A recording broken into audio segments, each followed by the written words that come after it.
hapon po sa inyong lahat.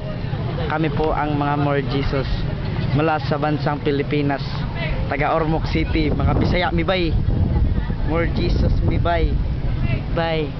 Bye. Bye. Bye. You understand? If you don't understand, go away. Ha? More Jesus mibay. May man sa akong Friendster. Picture daw. Ako lang sa. Picture, video mo na. Video na. Video. Ako na. Sign din namo siya, sign. Sign din namo. Wala siya ko. Sa video ba? Wala ko. Sign din namo. Baho na siya baba. Yo. Picture daw. Kada daw ko. Sila sa Niboy ni. Yan na sila.